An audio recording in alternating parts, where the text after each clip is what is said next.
Hi friends, welcome to RG cookery. இந்த வீடியோவில் என்ன பார்க்க போகிறோம்னா, இட்லி தோசை பொங்கலுக்கு ஏற்ற மாதிரி ஒரு ஈஸியான ஒரு சட்னி ரெசிபி தான் பார்க்க போகிறோம். அதாவது டொமேட்டோ சட்னி. ஒரு 5 நிமிஷம் இருந்தால் போகிறோம், ஈஸியாக இந்த சட்னி பண்ணிடலாம். நான் இன்றைக்கி வந்து 2 தக்காளி கட் பண்ணி எடுத்துருக்கேன், சின்ன துண்டு இஞ்சி, தேவையான உப்பு, 1/4 ஸ்பூன் மஞ்சப்பொடி, 1/2 ஸ்பூன் வந்து சாம்பார் பொடி. இது எல்லாமா நைஸாக ஃபைன் பேஸ்ட்டாக அரைச்சி ரெடியாக வச்சுப்போம். கடாயில் 2 ஸ்பூன் நல்லெண்ணெய் விட்டு 1/4 ஸ்பூன் கடுகு, நான் ஒரே ஒரு ரெட் சில்லி போட்டிருக்கேன், வேணால் 2 ரெட் சில்லி போட்டுக்கலாம், ஒரு பச்சை மிளகாய், 2 பச்சை மிளகாயும் போட்டுக்கலாம். காரம் தகுந்த மாதிரி 1/4 ஸ்பூன் வந்து பெருங்காயப்பொடி, கொஞ்சம் கருவேப்பிலை.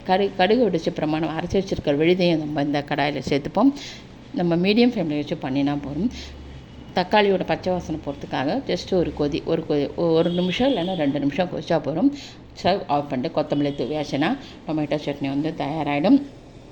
இது வரைக்கும் இந்த சட்னி வந்து நீங்கள் ரெசிபி ட்ரை பண்ணலைன்னா இதை ட்ரை பண்ணி பாருங்கள். ரொம்ப டேஸ்டியாக, ரொம்ப நல்லாயிருக்கும். இப்போ 4 இட்லி நம்ம சாப்பிட்றோம்னா 5 6 இட்லியோ சாப்பிடுவா.